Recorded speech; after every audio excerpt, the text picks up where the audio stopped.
विधान भवन परिसरामध्ये जाऊयात। काल मुंबईमध्ये 300 मिलीमीटरचा पाऊस झालेला आहे असं मला जे माहिती मिळते त्या पद्धतीनं।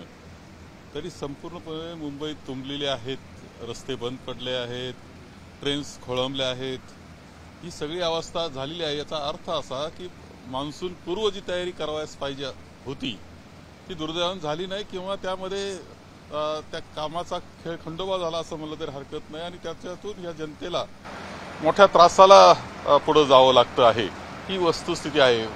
मान्सून पूर्व तयारी ही फार महत्त्वाची असते मुंबईकरता।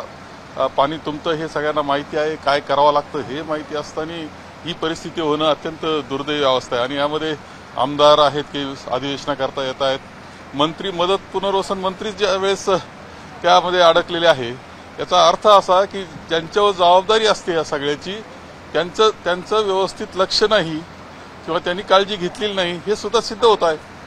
सर, पण वारंवार ह्या समस्यांना मुंबईकरांना तोंड द्यावं लागतंय। आता आपण पाहिलं की काल रात्रभर बरसलेल्या मुसळधार पावसामुळे रेल्वे स्थानकामध्ये देखील प्रचंड मोठ्या प्रमाणात गर्दी झालेली आहे, मुंबईची लाईफलाईन जाम झाली आहे। नाही, खरं आहे की मान्सून पूर्व तयारी ही मुंबईकरता करावीच लागती, ती यावेळेस व्यवस्थित झालेली नाही याचा अर्थ एवढाच याचा अर्थ होतो आहे। म्हणजे प्रशासन म्हणून जी काळजी घ्यायला पाहिजे, आता खरं जे लोकनियुक्त अशा प्रकारचं जे स्थानिक स्वराज्य संस्थांवर लोकप्रतिनिधी येणं आवश्यक होतं ते टाळण्यात आलं, वर्षानुवर्ष टाळण्यात आलं। कारभार झाला तो अधिकाऱ्यांचा झाला किंवा इथून पालकमंत्री आता ऑफिसेस उघडायला लागलेत निरनिराळ्या ठिकाणी स्थानिक स्वराज्य संस्थांमध्ये सुद्धा, कधी नव्हतं ह्या गोष्टी पाहावयास मिळत आहेत। आणि यामध्ये प्रचंड पद्धतीनं ज्यावेळेस काम होत असतं त्याच्यात भ्रष्टाचार होतो आणि काम मात्र होत नाही ही अवस्था आहे।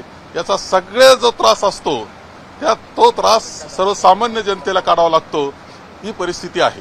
मुंबईमध्ये आशिष शेलार यांनी नालेसफाईची पाहणी केली होती, निवडणुका झाल्यानंतर कुठेतरी उशीर झाला, सगळे निवडणुकात व्यस्त होते। खरं म्हणजे आता आशिष शेलार हे आमदार आहे, त्यांच्या मतदारसंघापुरतं किंवा ते पाहू शकतात काही गोष्टी, परंतु पाहून झालं काय असा जर प्रश्न आहे, ते तर अध्यक्ष आहेत मुंबईचे सत्ताधारी पक्षाचे, परंतु वस्तुस्थितीमध्ये काही घडलं नाही हेच दिसतंय आपल्याला।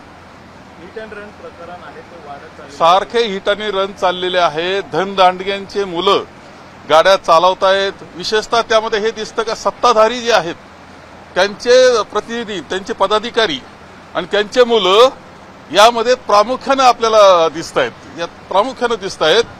सत्तेचा जो हे असतो अहंकार असतो, सत्ता आमच्या हातात आहे हे वाटणं त्या कुटुंबाला, याच्यातून या गोष्टी घडत असाव्यात असं वाटून जावं अशी परिस्थिती आहे।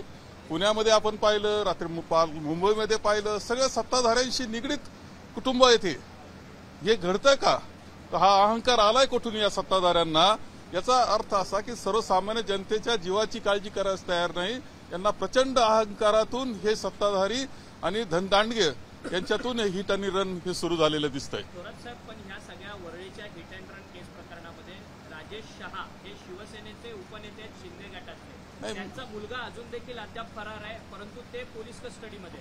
नाही, मी तर सांगितलं याच्यात कोण सापडलं, पुण्यामध्ये सुद्धा कोणते आमदार होते, यामध्ये कोण लोक होते हे पाहिलं, किंवा आज मुंबईचं पाहतोय आपण तीच परिस्थिती दिसते। महाराष्ट्रात सुद्धा आणखी 2-3 हिट अँड रनचे प्रकरण झाले ज्यामध्ये सत्ताधाऱ्यांचेच कुटुंब आहेत, हे मोठं आश्चर्यकारक आहे। खरोखर एक शेवटचा प्रश्न, उद्या पुरवणी मागण्या अजित पवार सभागृहात मांडणार आहेत, कशा पद्धतीने आधीच राज्याच्यावर कर्जाचा डोंगर आहे, परत अजित पवार उद्या पुरवणी मागण्या मांडणार आहे, बजेटमध्ये पुन्हा पुरवणी मागण्या, पहिलं बजेट दिलं, दुसरं बजेट दिलं, आता पुरवणी मागण्या, लाखो कोटी रुपयाच्या अशा पद्धतीनं मागण्या केल्या जात आहेत।